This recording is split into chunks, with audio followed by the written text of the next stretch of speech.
having a great big chat. Meet the boys and hear their words. Their brains are full of stinky old turds. But what would you rather do instead? We're all dead. We're all dead.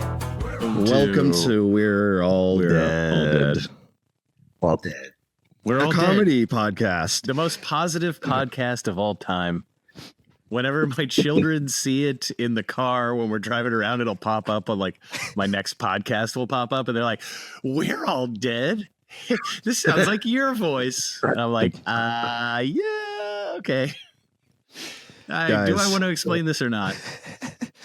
Well, speaking of fathers, we doubled the number of them. That's right. We Everybody. have a guest. We have a guest, very awesome dude, a super sick comedian. His name is Vince Fabra, and he's here. Hey, glad to be here. Cue applause. Yes. Dude, Vince, it's been a minute since we've actually seen each other in person, hasn't it? I think the last time we saw each other, we were on a boat wearing similar Hawaiian shirts to one another. Yeah. At the rip on a boat. Yeah. What an epic night that was. Yeah. So it's cool. Like, hey, where's a place where no one can quite stand up correctly and the audience can't hear over the roar of an engine? Oh, I know. Yeah. Do a comedy show there. Yeah, this sounds like the perfect place to do comedy. Yeah, we're in the bowels of a ship.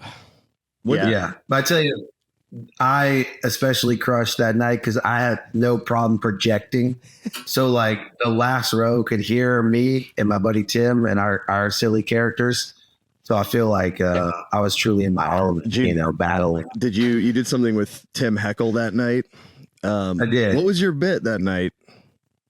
We were basically cruise ship directors, disgraced cruise ship directors, because we led a voyage in like April of 2020. We said COVID can't spread on water, so we're gonna go through a voyage, and it turned out to be a disaster. So now I think it was Maui Jim and Pineapple Trent, their names, and we were now. Doing much smaller cruise ship directing, like a rip on a boat. And man, we had a good time. Oh my God. Pineapple Trent. That is Maui Jim. Dude. Maui Jim. We all know Maui Jim. He's got those sunglasses we love, but Pineapple Trent, he's a sleeper. The crowd. He's a ship captain. They both sound like great flavors of chewing tobacco. Oh yeah, I've got the Pineapple Trent Zins right here. Zins in the pocket, dude. That's awesome. Where are you at these days? Where are you sowing your oats, man? Man, I live in Birmingham, Alabama. The berm. Yeah.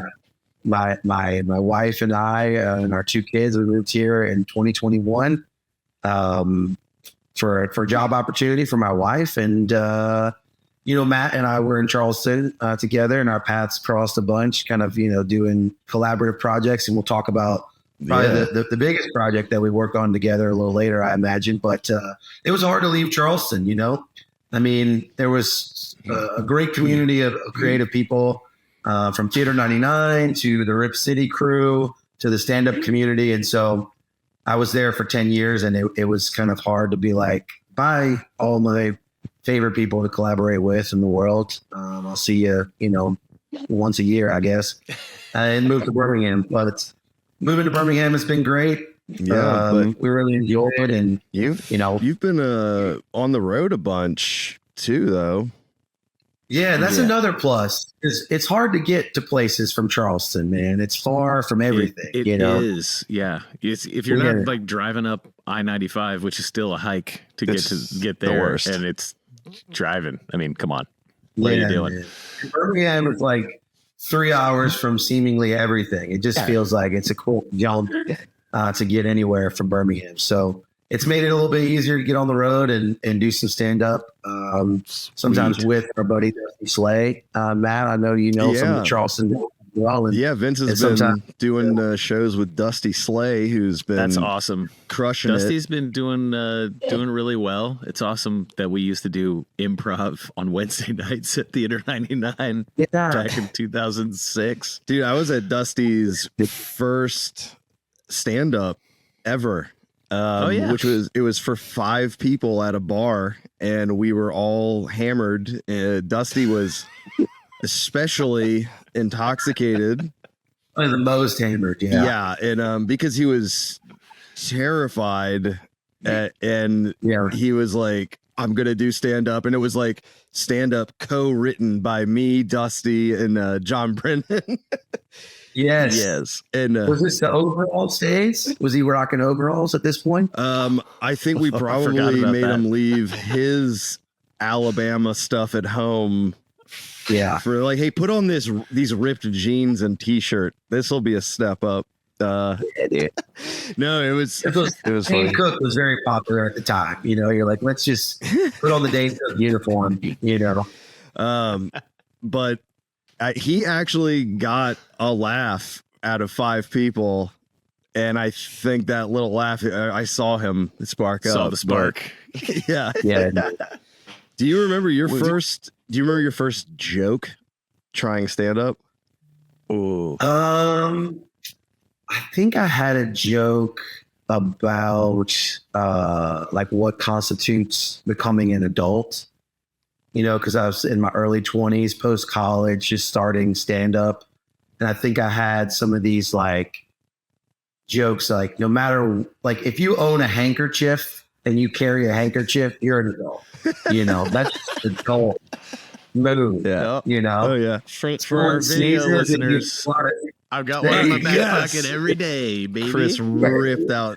You're an adult. Classic man. adult. It's also a good dad thing to have. Just when you gotta wipe up a mess on the fly. Hopefully you don't put too many of your own boogers on it. But I'm definitely the least adult of the 3 of us, and I don't own a single one. So are you talking about kids? You don't own a single kid? I don't own a kid. Oh, there you go. I've tried to purchase them, dude. It's not easy. Complicated process. They really put a lot of roadblocks in front of you to buy these things. You gotta go to wayfair.com, okay? And you gotta buy some cabinets, all right? With Derek. I'll take the Danny cabinets. Use promo code Vince for children on wayfair.com. All right. How did Sponsor? Dude, well, how's opening for Dusty been? And doing that. So I just want to say, so you guys go off. It would like for me, the guys that I knew was you, Derek Humphrey, and Dusty. You guys go off, you come back, and you crush in the biggest theater in Charleston, the Gilliard, which is huge. I saw Bill Burr do stand up there. And it was huge. It's a huge place. But these guys came back and they crushed, and I was like, wow, everyone's so much better. It's like they've been doing it. Yeah, dude. I mean, I have this all the time. And the analogy is like when you haven't seen a friend in a while and like they've been working out, like marathon running. Yeah. And then you see them and you're like, damn, like you're in good shape, dude. It's kind of like that, but for comedy. Like if you haven't seen someone's comedy in a while and they've just been grinding and hitting the gym, so to speak, and then you see a 15-minute or a 20-minute set, it's like, wow, this is way better than it was when I last saw you 5 years ago and however long it's been. So I feel like I'm in good comedy shape these days, you know. Nice. And I'm in pretty decent physical shape. I was gonna say, you're at fighting weight, comedy weight. Oh, the weight. It's not really the weight that's in good shape. It's more just the strength. Just sheer mass. Yeah, that sheer mass. God, man, I wish we could all just wrestle right now instead of being in different places.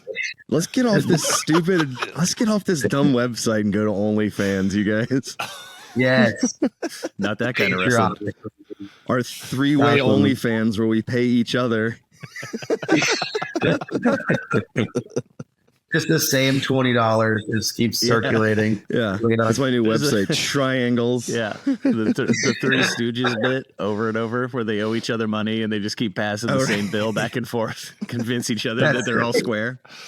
We're Which is doing, great. Yeah. the CEO of OnlyFans is mad. He's like, "That is not what I made this for, guys. What are you doing?"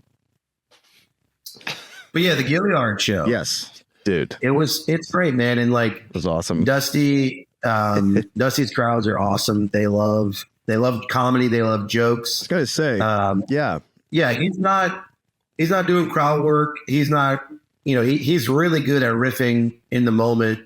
But he's not really riffing. He's like, these are my jokes. I wrote these jokes. I've been practicing these jokes. Yeah. Get ready for jokes, So his crowd really responds to, just good, tight, clean, well-honed material. Yeah, well done Yeah. material. And so it's I so real connect. you can tell like it comes from such an authentic place with Dusty, because it's like Yeah. that's not. I mean, he is that joke that he's been saying forever. When he at some point in his show, he takes his hat off and he goes, "I bet y'all thought my hair was gonna go with it, didn't you?" Yeah. And it's like, but it's like that's Dusty for real. Like that, he sounds like that. He looks like that, and he was Yeah, man. exactly that. What he is on stage, he was exactly that when he was here waiting tables down at Hyman Seafood. Totally, yes. man. How Yeah. y'all Yeah. doing that? Yeah. Dude. And he's charming the whole time. I mean, he's real charming Yeah. on stage and likable. And yeah, he gets a good crowd. Like you guys don't have to deal with hecklers really. You don't have like Not only, Doug man. Stanhope's like rabid fans. Yeah. I mean, it's kind of, you reap what you sow. If you do a bunch of dirtbag material and if you, if you are a degenerate, well, throw it degenerates, And if you're doing PG-13 comedy about like observations and slice of life and just kind of being clever and funny, Yeah. you're going to attract, a very wholesome crowd that's ready to have a good time. So, it's been really fun to open up for Dusty.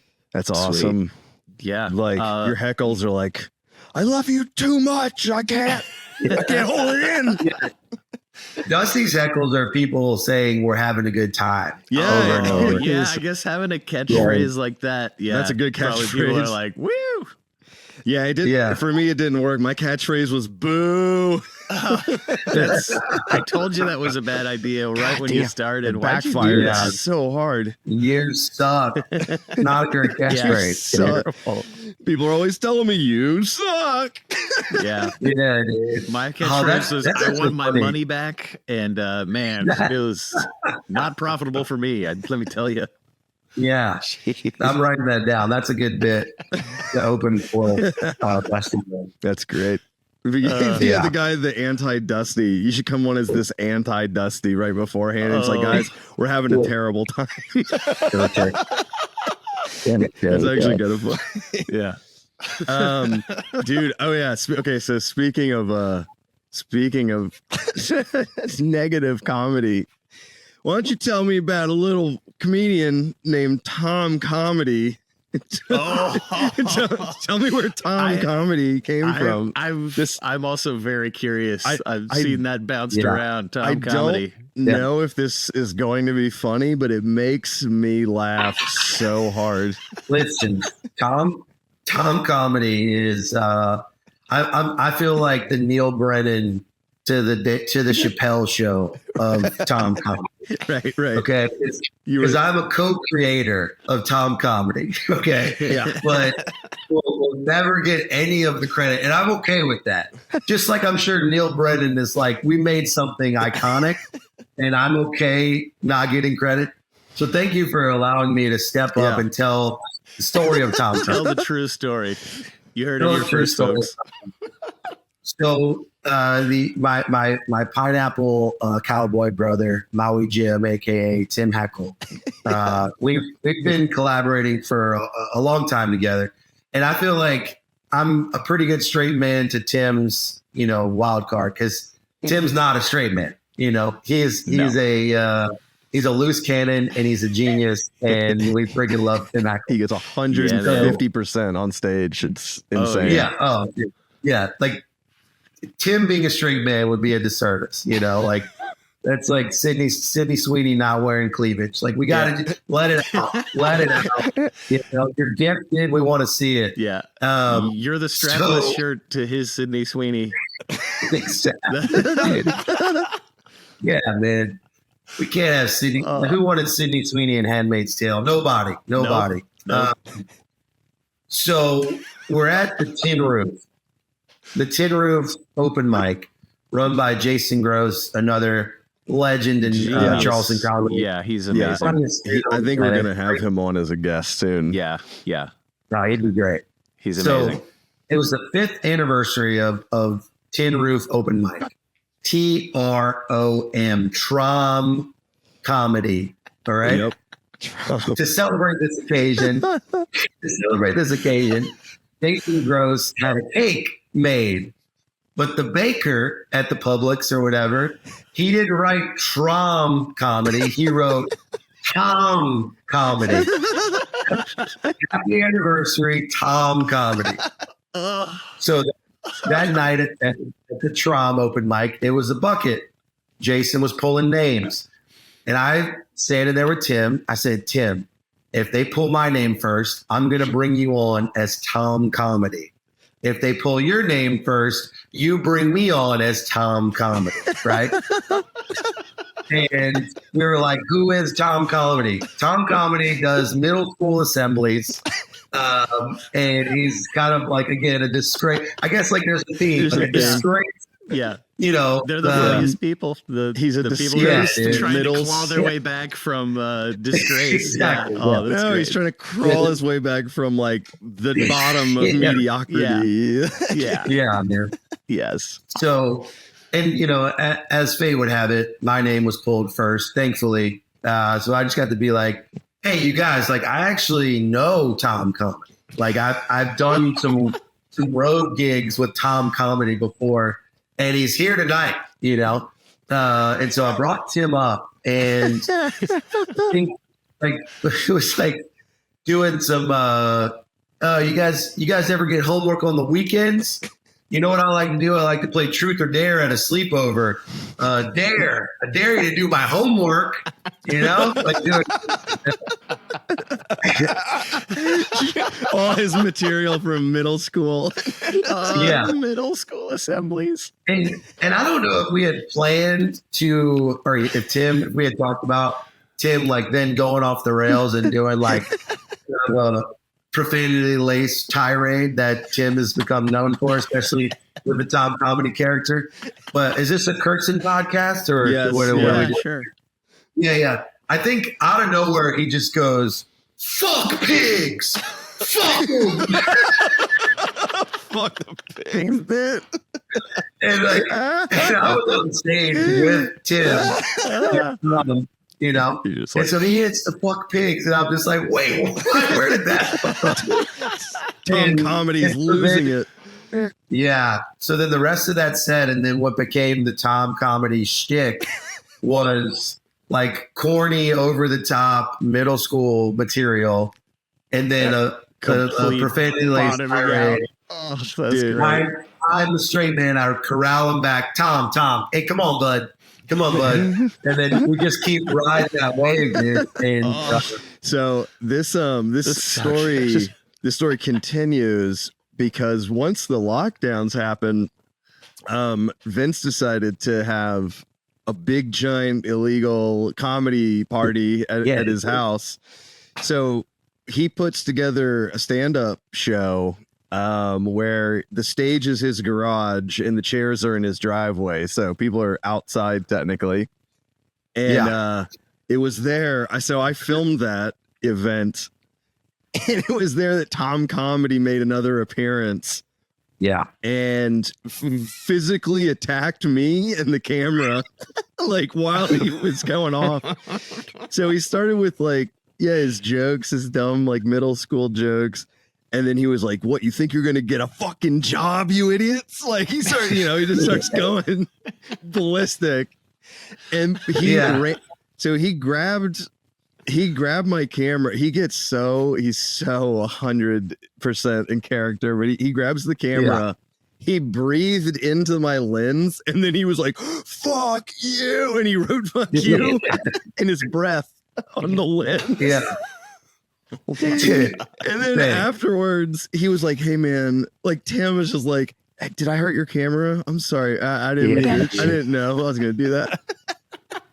Yeah, this guy's a middle school teacher. I mean, he's literally softest gentle. In Tim real life, really is a middle school teacher, which is so funny. Yeah, dude. Yeah, Tim. My favorite.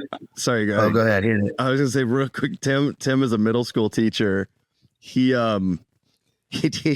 like teaching about the Civil War in some class or whatever, and he was like, "All right, guys, I've got a Civil War movie." Little documentary thing, and he like puts in a DVD or whatever, queues up a movie, and it's him in the forest with Civil War clothes on and a beard, and he's like, "Well, now the Battle of Antietam," and he starts, and his student, he's got these like young kids, and he's like, this little girl's just like, "Mr. Heckle, that's you." That's you. And he's I don't know what you're talking about. Just please pay attention to the movie. Yeah. Distracting right now. He just denied it. No, that's not me. Wow. That's you. That's so hilarious funny. that it's like probably clearly is him. It's and obvious. she's just like, wait a second, hold on. No, we're not going to talk about this. No one's going to bring it up. I'll shot do it. on an iPhone. Yeah. This isn't Ken Burns' Civil War. This is you. Oh man. That's Tim Heckle. genius. Shout out. I love the idea of him doing bits and prepared material for his actual classes, like just for kicks, just for his own. Well, got to keep it interesting. I'll drop an exclusive here for the world, Dan, you guys. Okay. I wanted to once like tweet at Tom Comedy, and there is a real Tom Comedy out there. Twitter handle. Yeah. And this guy is the real Tom Comedy. Yes. He's got a website that hasn't been updated since like 2015. Yes. And all of the I gotta dates, find this. most of the dates are like public libraries. Okay. Oh my God. And he has a YouTube clip that's up from like 2000, maybe 9. It's been a long time. And what I want to do is I want to have our Tom Comedy do some material and then be the straight man, interject and be like, "Tom, I've kind of heard this material before. There's another Tom Comedy out there. Play the YouTube clip like we caught Tom Comedy plagiarizing, and then see like where that happened, like where that ends up. But I think this guy's saying, let's do Dude, that's so great. Yeah, I just did a quick Google, and if you Google Tom Comedy, it's just Tom Segura everywhere. I'm like, damn it, I'm trying to find Tom Comedy. That's so Put it great. in quotes. Wow, Then I love found the PG idea. Tom. I love the idea of listening to Well, I know someone PG stand Tom. up. Hey, I love the idea of listening to someone stand up and then recording yourself doing it and then accusing them of plagiarizing. Yeah. So good. But then in yours, you do their comedy and then flip out on the crowd and on the cops. Yeah, exactly. Yeah, Tom Comedy is very anti-government and cops for some reason. Dude, his website is tomcomedy.com. Hilarious. TomComedy.com. All right, big that's plug for amazing. tomcomedy.com. A random guy. Comedy guys. Hit up Tom Comedy and say you want to see more comedy. That's so He hasn't funny. tweeted since 2020. Holy shit. Oh no, This is- maybe COVID got Tom Comedy. Dude, Oh no. no. Dude, if Tom Comedy on. isn't alive, I'm gonna be so For our mad. video viewers, I'm gonna have to show this. This is amazing. Okay, Yeah. Chris is screen sharing Tom Comedy. Yes, It is exactly as Vince described. It is Whoa. perfect. Yeah. dude, he This looks is- like a David Lynch I character. want to see this. Yeah. Oh, the brick wall with the overhead lighting is. There are 4 writing samples. Dude, I had a feeling the last marriage I was at wouldn't last because on top of the wedding cake were 3 figures: the bride, the groom, and the bride's attorney. Ew. Oh, When I was 7, I said, "Mom, am I adopted?" She said, "I'm working on it. I'm working on it." That's her. Fuck pigs. Fuck pigs. Dude, this is exactly the guy. I think he snapped in 2020, dude. dude. I mean, His last the tweet. last one is the best. My uncle Chooch was at the wedding. He was in a good mood because after 18 years, he finally got his birthday wish. Parole. Tom Comedy guy. Comedy. These are Okay, so Wow. this guy, Tom, on YouTube, Padavano, he's got from like a noisy bar where they didn't turn off the strobe lights or disco lights or anything. And it's like an 8-minute set and it is gold. that is So that's awesome. what I wanted our Tom Comedy to recreate and lose his mind when he gets caught in the act of play drug. Dude, I would film a Tom Comedy special in a second. No doubt. Oh, for sure. Easy. That would Oh be my incredible. god. It's just he's got to go through waves of just darkness and then lightheartedness. That's it was funny. So I found it very cute, Vince, that you heard the name of our show and you were like, what kind of show is it? You're such a sweetheart. man. And I was like, no, I was like, well, we're nihilists. And you're like, well, I'm pretty positive. And I was like, well, we're pretty positive too. We just Yeah. don't think it matters. Yes. Yes. Dude, You can I do both. totally, once you hit me with positive nihilism, I was like, oh, yeah, I get that. You know, I Get get it? that. It does make Yeah. sense. It does. And what I land on is like, who knows what's quote unquote real about like the afterlife or like the divine plan on why we were created? Who knows? No one knows, right? Right. But what is real is how we treat each other. The energy that flows between people is Yeah. real. So if we can just say the only thing that matters is that exchange, let's keep that as positive as possible. And who cares about all the rest? You know, so Yeah. I'm on board, dude. We're all dead.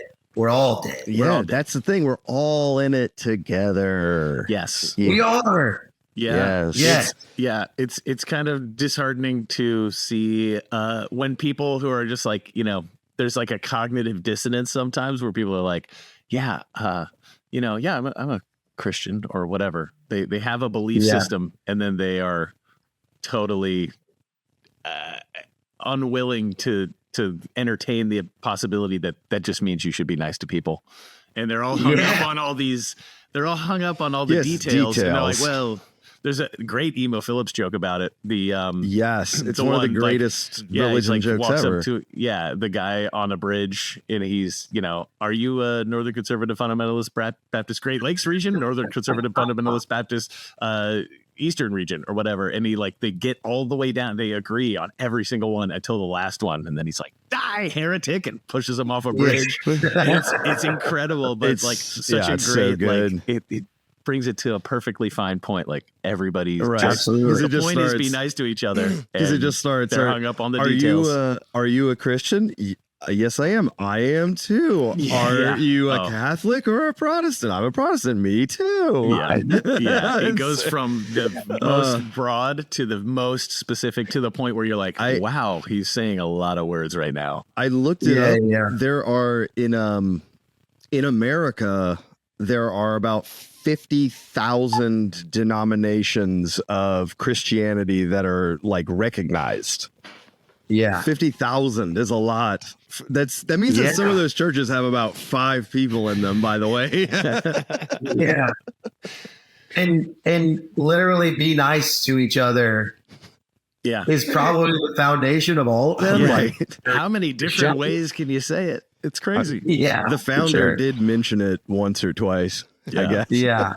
Exactly. Before he was brutally killed by the state of Rome, Yeah, man. Yeah. because of a political issue. Actually, when I actually read about that, it was very. We're getting way into the weeds for some reason. I'm sorry.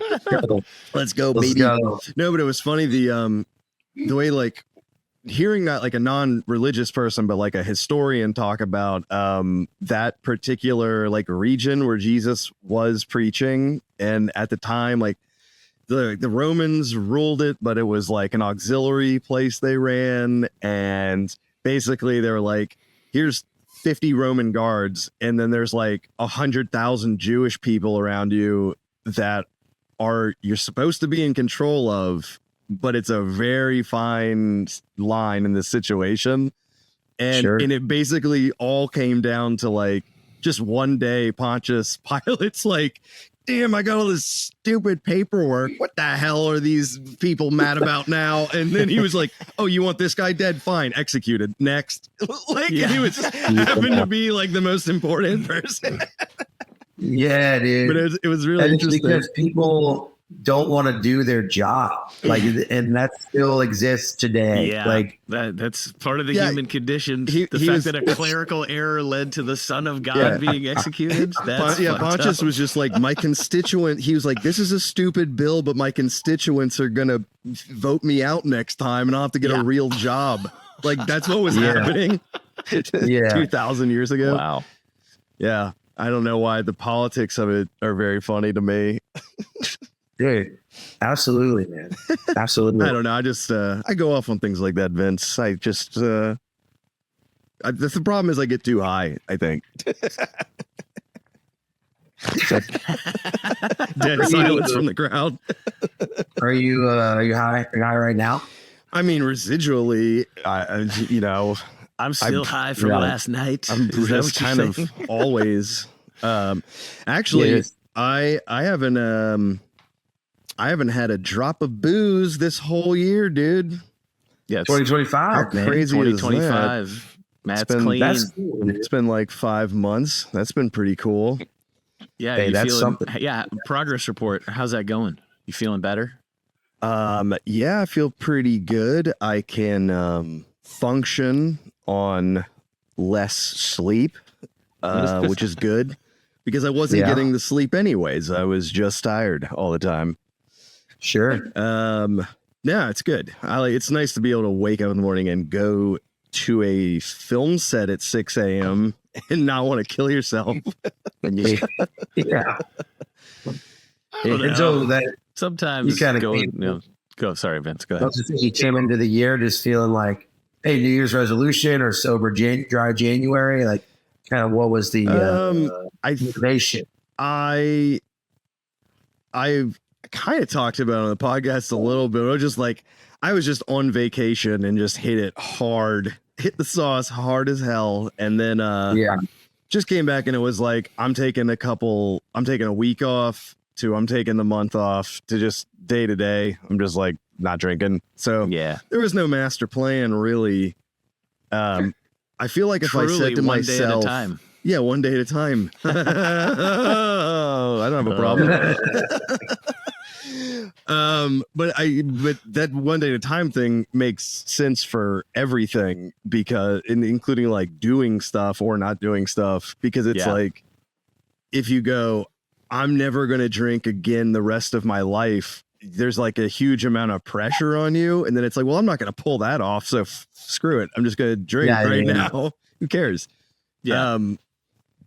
You know, so I don't know. That's just how it is. So I feel like I'm in therapy. I'm really uncomfortable. Let's see if we can get Matt more uncomfortable. I'm Irish Catholic. Give me a break. We don't therapy. No. You tell a man in a robe who's hiding in a little little closet. It's called a Just Just vestibule. like listening to your little sinful whispers. Sinful whispers. That's my band name. I'm Dude, I was gonna gonna start say- with Sinful Whispers. Good album Baby. name, good band name. Dude, Sinful Whispers is Tom Comedy's band that he does on the Oh, side. It's like him and a bunch of 55-year-olds. And yeah, from his church. He has a They're who he calls when he needs to get bailed out of jail. Dude, fun fact, Tom Comedy has never been to church not hungover. Oh, He always crawls in on a Sunday. Oh. Which Tom Comedy are we talking? Both, I think both Real of Tom them. Cruise, the character. Yeah, the both. Yeah. No, I would never slander Mr. Padovano ever. Dude, we need to have Tom Padovano as a guest. We have to. Let's search him out. That would be amazing. Yes. If we have him on, will you come back on? Yeah, we'll have to bring Vince back. And Tom Comedy. and our real Tom Tom Comedy. It's going to be a free for all. There's a phone number on the website. I mean, we could call this number. That 100% goes to his cell phone. 100%. There's no way it's anywhere else. Yeah. Speaking go of to which, his office? our phone number is 3 Beer Wad, California. Yeah, you It's can very call easy, very easy to remember. 3 Beer Wad. Yeah. We're all dead. California, CA. You can Okay. type out the full word California if you want. It'll start ringing after you get the CA going. It'll start ringing, so you'll just be hitting extra numbers. But that option is there if you want it. Do y'all take calls? Have y'all had the voicemail Yeah, segment? we had a couple the other week, which was nice. Yeah, we take calls. We have a voicemail. Yeah, it's just you'll leave voicemail. I've honestly been thinking about posting the phone number randomly in all of the worst, darkest corners of Reddit and just saying it's whatever that corner's into. Like, if you want to learn the truth about chemtrails, call this number. Yeah. That could Whatever. get some pretty good ones. Because the name We're All Dead, I mean, that can lend itself to so many different threads. Yeah, it's a political action movement. Yeah. You know, Yeah, it's about climate. climate change, whatever you want, really. Yeah. Motor vehicle safety Reddit, which Yeah, dude. I need to start. RFK Jr. stuff, all the food. Oh, we should get RFK. I bet we could get RFK on, to be totally honest with you. Probably so. Yeah. Just, I'm like, we agree on your cereal stance. It should be healthier. Yeah, cereal should be healthier. Oh, We man. also agree dead sharks belong in the trunks of jaguars on Martha's Vineyard or wherever he lives. Yeah, he's a history of stealing dead animals. I don't know. Grabbing dead what's- animals and relocating them for some reason. I love that. So Yeah. Why? Yeah, it's just it's weird. I don't know. yeah, did you the bear in Central Park thing? Did you hear about that? No. Yeah, Yeah. apparently they found a bear in Central Park and everyone was confused. Yeah. And then and that was like a news story from 30 years ago. And he was like, Yeah. "Oh yeah, one time we found this dead bear, and I was like goofing around with my buddies, and we threw it in the trunk, and we were like driving around, and then I was like, I gotta get rid of that dead bear, so we were right next to Central Park, and I just tossed it." It's like, what? Yeah, you should be the secretary and health and youth. Dude, it made national news. Like, there's a bear Yeah. in Central Park. And RFK was Yeah. just like 3 decades later, was like, "Oh yeah, that was me." Like, what That was the me. fuck? Like, what is the advantage of admitting that, you silly goose? Dude. Well, You just look weird. Oh, dude, that's great. what would Vince? What would you, if there was no comedy in your life? Oh, What would you be doing with your time? That's a great question. I was doing a road gig recently, and I'm at the merch table selling some merch. And this guy comes up to me, young guy, kind of like probably in his early 20s. And he was like, hey, man, while you were performing, God told me that you should be a pastor. Whoa. When he said, and I was like, oh, dude, awesome. T-shirts are 20, sweatshirts are 40. Perfect. Oh, You sound like a dude. pastor. Awesome. You nailed the money making part. Yeah.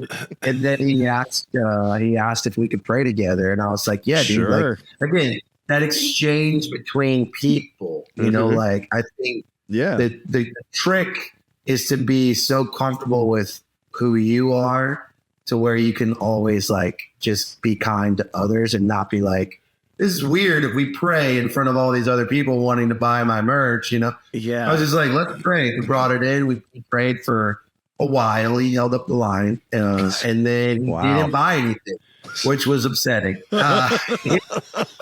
He was probably, it was a big scam to get a free t-shirt. And he was like, damn it. Yeah. Like- Maybe so, dude. Yeah, Yeah. he was like, that was a pretty good prayer, huh? Right? Yeah. So, what, It'll worth definitely a free get you. t-shirt, isn't it? It's worth a free t-shirt, right, buddy? I'll get you into heaven, right? Yeah. No, man. So yeah, I think No, it's good to I be think- nice. You know, that's sweet. yeah, obviously, it was a cool moment. It was a cool moment. it seems like a young And, man's going through something. Yeah, he handed me a business card, and it had some kind of like, you know, evangelizing movement. I think he's, you know, out here a soldier for God and trying to do the thing. But to answer your question, to go back to the initial question, there would be a microphone and a stage involved somehow, somewhere. I think you would be some sort of a speaker. Yeah. Yeah. Because you do have an awesome just vibe and presence stage about presence, yeah. you. But it's funny, like Sam Kinison was a preacher who ended up becoming a comedian. Really? Yeah, he was Yeah. actually a pastor before. I think and didn't he grow up in a Texas like religious family, like a pastor family, and I think they so. were like, all right, it's your turn. You got to go out and do the revival this summer or whatever. Yeah. So that's like why when touring Kenneth, tent revival kind but of it's- like powerful speeches. but it's just And then- funny, like material aside, it's like he brought that fire and brimstone of like a deep South, like Turn and burn kind of guy. and, Yeah. and so he said when he was doing like pastoring that he would have to write a homily every single day, and it was different because he was like these damn old women come in here every 7 a.m. the same women every day. Yeah. And he was like, they got to hear a different homily. So he was like, I'm writing 7 a week. He's like, it's Cranking insane. out material. So he said, like, stand up. He found out you could repeat jokes. He was like, oh my God. Yeah. I was like, that's awesome. That's so he like when he hit stand up, he just came in like a tornado out of nowhere. And I was like, where's this Yeah. guy been practicing? It's like, Sure. at church, dude. At church, man. Yeah. There's a lot. Well, yeah, my you know, along with comedy, basically for the entire time I've been doing comedy, I have been a public speaker in the like college space. So I would go to like conferences That's or right. You campuses. actually Yeah. give speeches. Yeah. Yeah. So So what are you talking about in these speeches? Like, cause I actually don't know this part of you at all. yeah, man.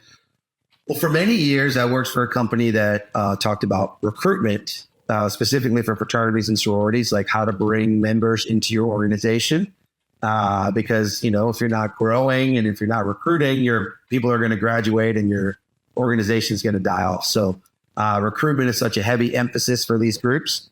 And we would come in and teach people how to do it in like a safe, smart, and also like the interpersonal exchange. How do we prioritize that as opposed to like just have a cool t-shirt, throw a big party and see what, you know, wanders over to your frat house. So I did that type of message for, I don't know, 7 years, just going to campuses and conferences and teaching college students, mostly like college dudes, how to have good conversations and also like the CRM of it all. Like, how do you track your interactions and really approach this membership growth similar to, Interesting. like how a college football program would recruit for their team. Like, how do we kind of use that same level of professionalism and skill and technique? And now the occasional dog Griffin, he's wandering over here. Shout out Griffin. What up, Griffin? I do like the dog. 1 or 2 a semester. I'll go, and now I'm teaching stuff that like really has nothing to do with fraternity and sorority, but that's where all my connections are and my contacts are. And I'm just basically teaching like how do you generate your own like happiness as opposed to being so beholden to what others are telling you about yourself. Because I think college students, they have this deep, like intense pressure to fit in, and they have this like they want to avoid negative attention. They want to seek positive affirmation, and so sometimes who doesn't? Yeah, exactly, right. Yeah, and sometimes we make bad decisions that kind of betray our sense of right and wrong in order to like get this dopamine hit, where other people are like, "That was cool, that was funny, that was smart," or whatever. And what does it look like to generate your own happiness to where now you can give freely to others as opposed to like need all the time, So we talk a lot about ego. We talk a lot about you are pastor. This is that's the I know. Dude. that's the funny thing is like all that other window decoration is of such a bunch of bullshit to me. It's just like what you just said is what all the church, all those 50,000 denominations should just be saying. It's like, hey guys, be nice to each other. But also, if you don't eat this little wafer at the right time, you're screwed. It's just like, what's with all these weird details? It's like the most OCD thing ever. But anyways, dude, that's so awesome. Like it's funny when you're saying all that, in the yin yang, I feel like the little black dot inside of the white ocean. Yeah. Like I'm surrounded by your white wave. Yeah. And I'm just a dark little turtle. Well, Little turtle. the way that I need you to come to my house and do a one-on-one speech is what I'm saying. Dude, here it is right here. This is how I start every Yes, hit me with it. like presentation to the college students. And this, if I ever did get an opportunity to do it at a church, this is what you do right here. You say, hey, here's what I want you to do. Talk to your neighbor, 30-second conversation break. What are your goals for college? Or in the church, it would be, what are your spiritual goals? Or for you guys, it would be, what are your career goals? Ready? Talk about that for 30 seconds. You get basically the same answers that can fit neatly into these boxes of like, I want to do good work and I want to make a career and make money, et cetera, et cetera, et cetera. Cool. And then you go, all right, same conversation. Let's just switch it from what are your college goals, spiritual goals, career goals? What are your daily goals? And everyone comes back and they're like, dude, I'm just trying to survive out here, dude. I'm just trying to like not drop the ball. And I'm just trying to like kick my feet up and turn my brain off for a little bit at the end of the day, And so it's like, how do we square those two things? How do we make our daily goals really align with our career, spiritual, or college goals? And I think it's finding that purpose. You find that an internal thing that you can control. You generate your own happiness and you treat other people with kindness because you don't need anything from them.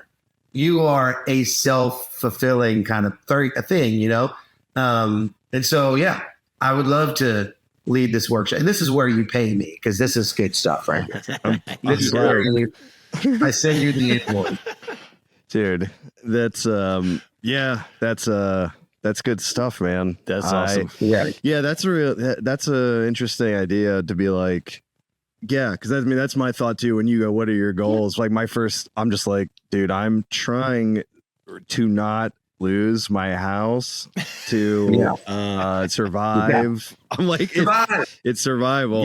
But then it's like, but then we have loftier overarching goals that it's like, if you're not taking a step towards that every day, or sometimes you're just not moving that way, it's interesting squaring the two. Man, that's really interesting. And guys, here's where we get back into the church of it all. Like, we're so blessed. Like, we're 3 straight white guys in America. Like we hit the jackpot, dude. Like our life is not hard, but also at the same time, it is hard because you got to bills. It makes you understand how hard it is for everyone else a little bit. Just like, you know, the petty complications of being the most favored class of people. I don't know, sounds kind of shitty to say it that way, but like the people who have it the easiest and we still think it's hard. Imagine what it's like for people that don't have the same luck. Or I also think, I mean, it's not like the person who's 10 times wealthier is not 10 times happier, or you know, it's like, I think people are pretty baseline across the plan in terms of happiness.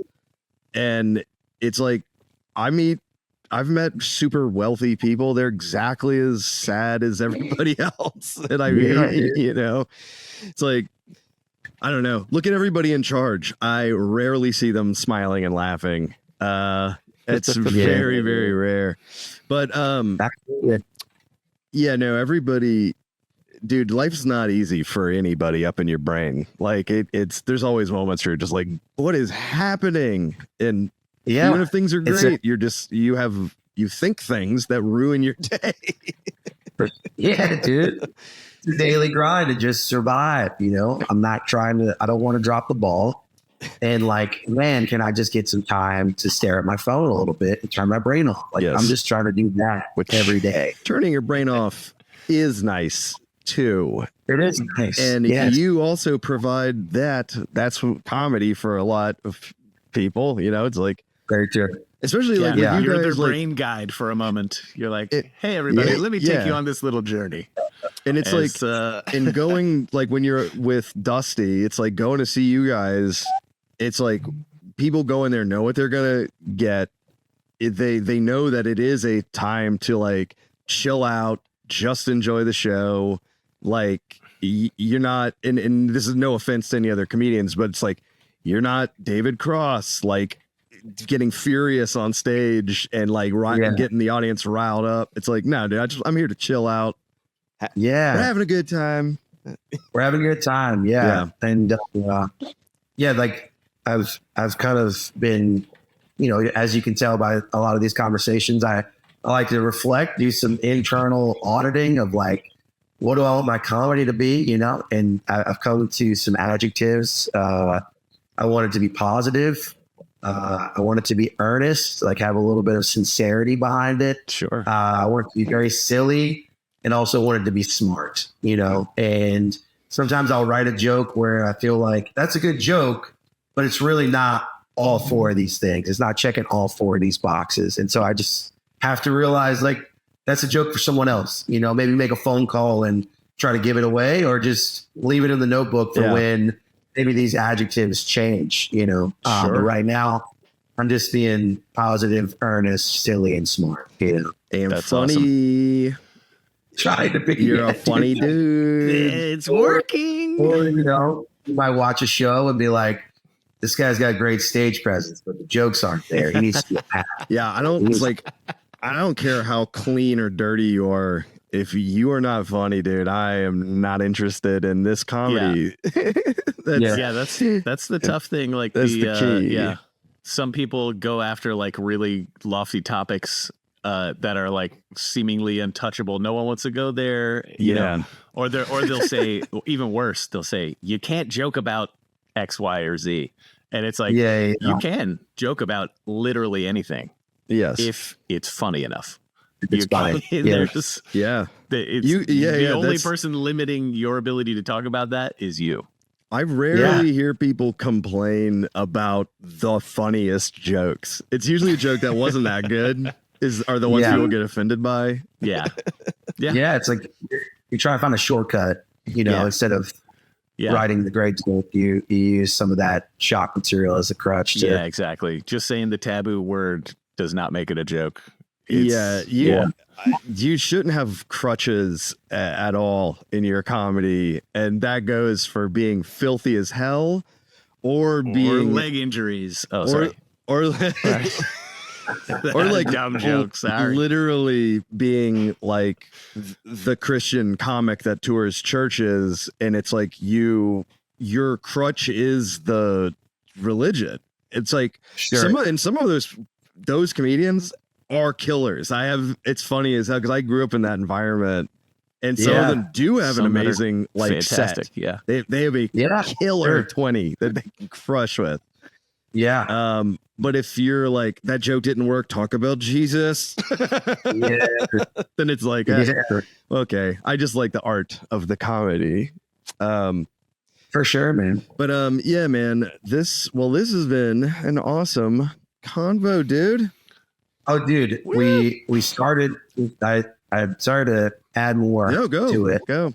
But before we hit record, you guys had my special up, and I asked you who shot and edited my special. How many times had you watched it during the process? And you were like, "Let's save it. We want to talk about this." Yes. Like so I shot and edited Vince's special. Yeah, just a big thank you on record. You're the man. Yeah, no problem. I mean, I'm very proud of what we created, and I couldn't have done it without you. And it's very funny. Did a lot of heavy lifting at the friendship rate, and I appreciate that.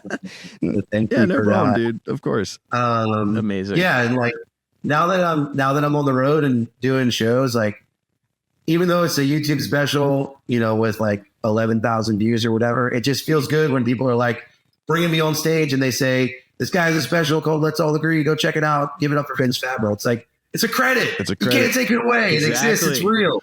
Yeah. And I'm very proud of that and grateful for that. Thanks, man. Well, you're welcome. Awesome. I like to think about, imagine a theater with 11,000 people in it for your special, and you just and you do that special. It's like, whoa. Yeah, that's 11,000 views. Yeah. So, well, it was really funny.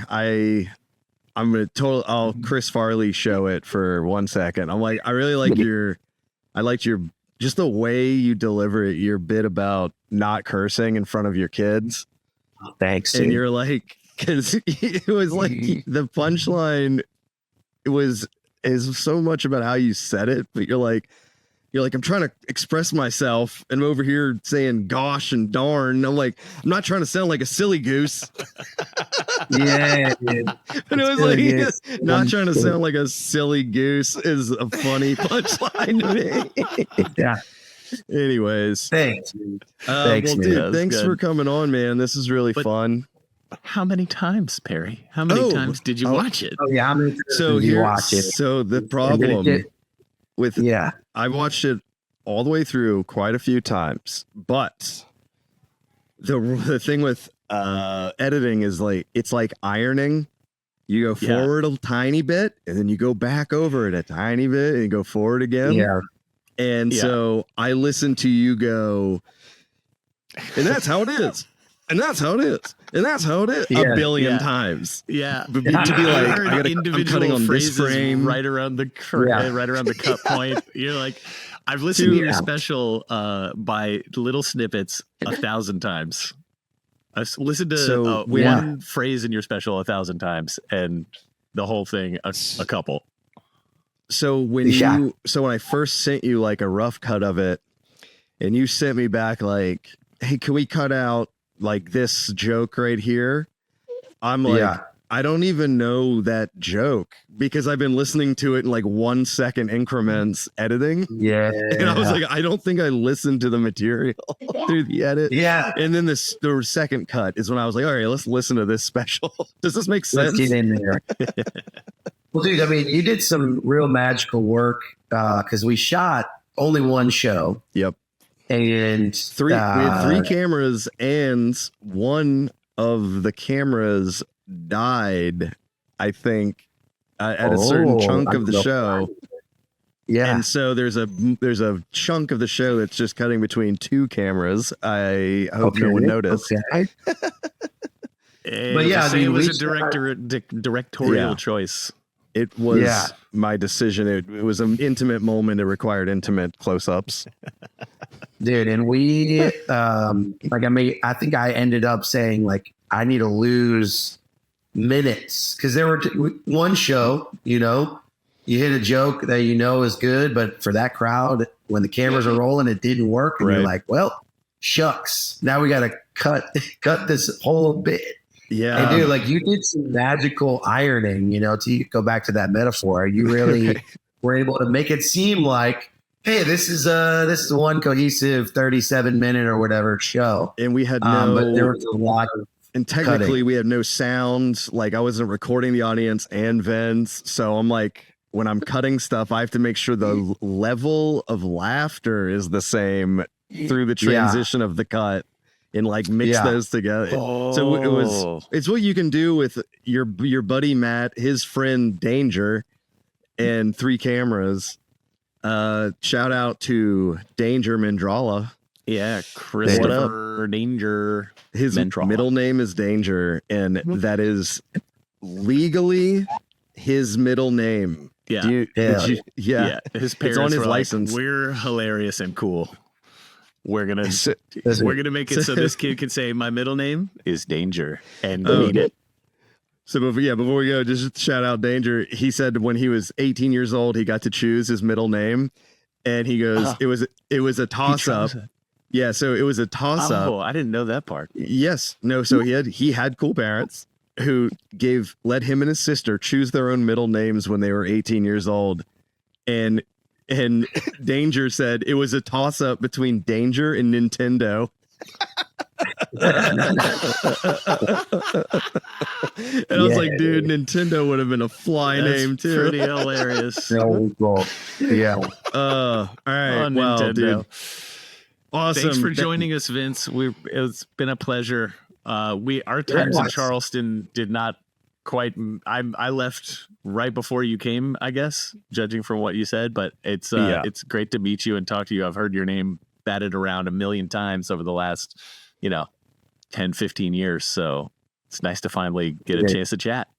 Let's do it again. Absolutely. Same here. Would love to. Awesome. Cool. Well, thanks for listening, everyone. We did it. What would you rather do